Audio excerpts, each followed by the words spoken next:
I warned them. I begged them to listen. But they laughed, called me paranoid, told me to trust the process. Then the storm hit, and I stood on my porch watching their glass bridge explode mid-air, hearing the same people who mocked me scream for their lives. I've lived on the edge of that canyon for nearly 20 years. 76 acres of peace my grandfather left me. He called it God's window. From my back porch, the land falls away into red rock and sage 1,000 feet down.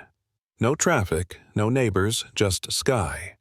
So, when I stepped outside one Monday morning and saw tire tracks cutting across my field toward the rim, my gut twisted. Scout, my shepherd mix, sniffed at them and whimpered. They were fresh. I followed the tracks and froze. A bright orange survey stake stood in the dirt beside a white sign that read, "Future site of the Vista Skywalk, a Silver Ridge, HOA Community Feature." My coffee went cold in my hand. That was my land. I paid the taxes, fixed the fences, repaired the erosion every spring. Nobody had asked permission. No letter, no call, no notice.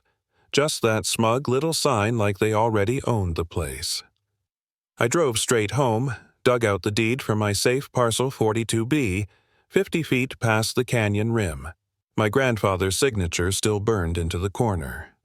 I called the county clerk's office, ready to raise hell. The woman on the phone went quiet for a moment, then said, "There's a variance filed by the Silver Ridge HOA.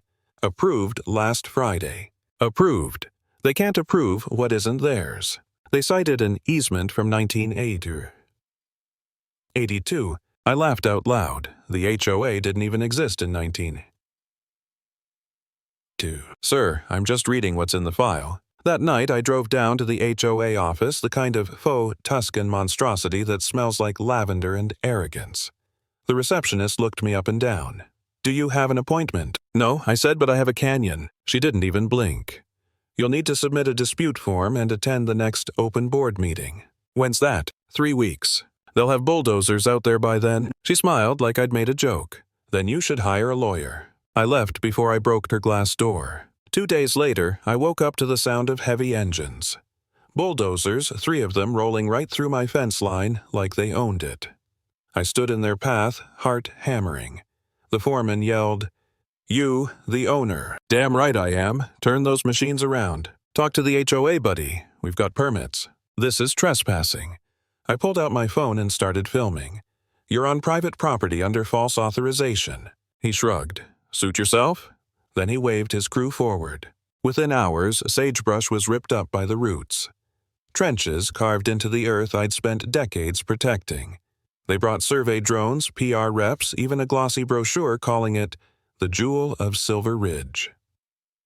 I called the sheriff. "Civil dispute," he said. I called a lawyer. "Pay a retainer," he said. The local paper, they ran a headline. HOA brings stunning skywalk to suburban canyon. I was invisible. By the end of that week, steel pylons were already drilled into the rock. The land shuddered with each pulse of their machines. My canyon, the one my grandfather called sacred, was now a construction site. That night I stood by the rim, wind cutting through the silence, and I remembered what my grandfather used to say, "The moment someone uses fancy language to take what's yours, it's already half gone." The next morning I made a sign 5 feet tall, bold red letters. Private land. Do not enter.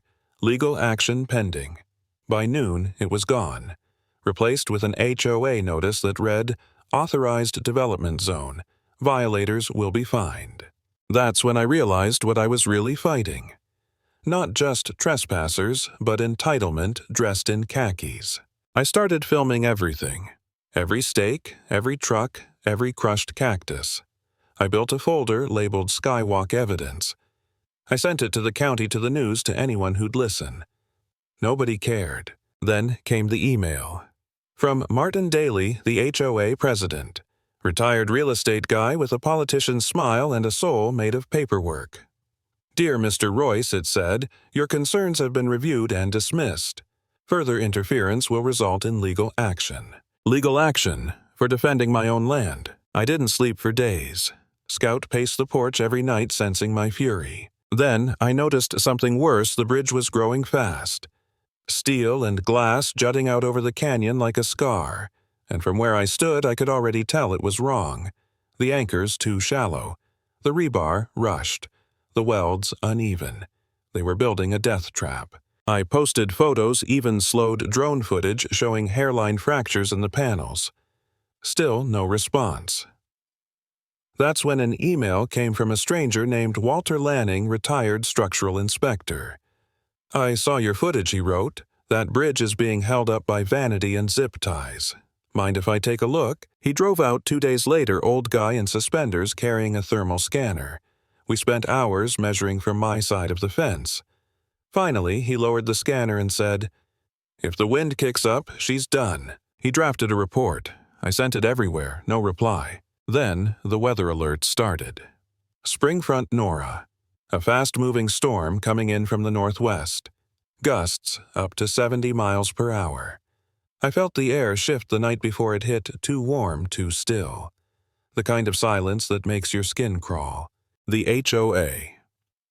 They scheduled a ribbon-cutting ceremony for the next afternoon. I drove to the community center, marched straight into the board meeting wearing my old Air Force uniform. Not for show, just so they'd look me in the eye. "You're gambling with people's lives," I said. "I have footage of structural faults, improper curing weather data predicting 70-mile-per-hour winds in 48 hours. That bridge won't hold." Martin smirked. "Sir, this is a closed meeting." "Then open it," I said. "Because when that bridge collapses, every death will be on your hands, and I'll make sure the world knows I tried to stop it." No one said a word. I left shaking. The next day, the sky bruised purple over the ridge. By noon, I could see the tents from my porch, white canopies, a red carpet, a damn string quartet playing next to the canyon edge. Scout barked like mad. I launched my drone. 50 people were out there, families, board members, kids from the local choir. Martin Daly stood at the center microphone in hand, smiling for the cameras. The wind started to pick up little gusts, tugging at napkins and hair. The choir began singing, "America the Beautiful." Then came the first gust. It hit like a freight train. My drone feed shook. People stumbled.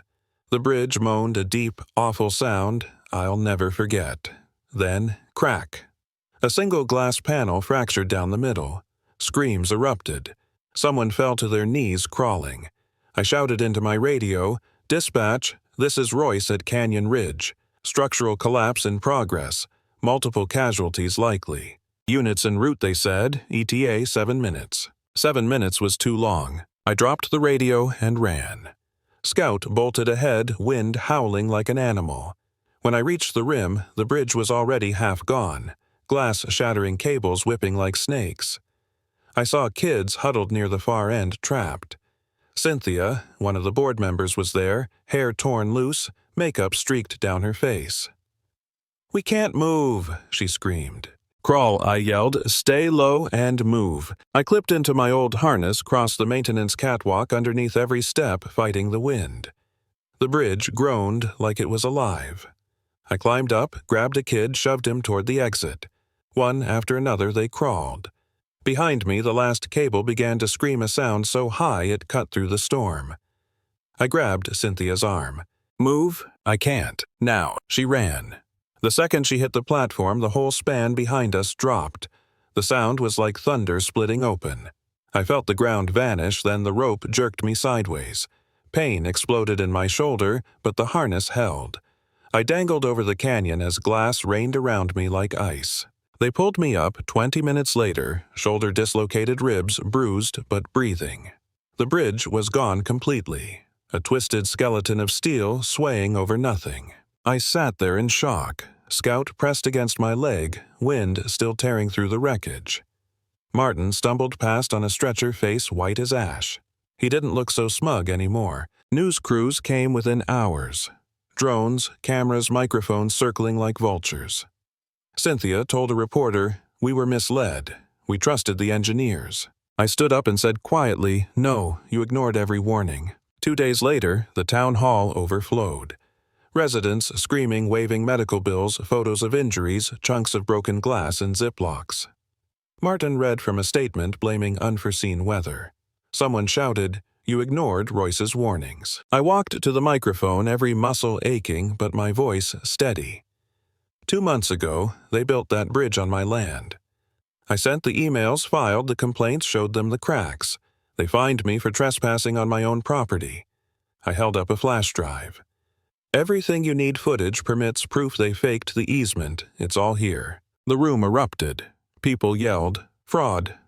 Resign. We could have died." Councilwoman Dana Beltran, one of the few with a spine, slammed her gavel. Effective immediately. The Silver Ridge HOA board is suspended pending investigation. Martin slumped in his chair. His empire of arrogance finally cracked. In the weeks that followed, the state took over. The contractors were subpoenaed. A whistleblower engineer came forward, said he'd been forced to sign off despite safety concerns. Turns out the HOA had known the bridge couldn't handle high winds. They built it anyway for prestige. I didn't feel victorious, just empty, like the canyon itself had swallowed something and left an echo behind. The land was finally returned to me, officially designated a protected private zone. No one could ever touch it again. A few days later, someone left a small bronze plaque on my porch. It read, "To the man who saw the cracks and refused to look away." I sat with Scout watching the wind ripple through the sage. For the first time in months, it sounded peaceful again. They built that bridge to chase glory, to look down on the rest of us. And in the end, it was their own arrogance that fell first. Because the truth always cracks before the glass does.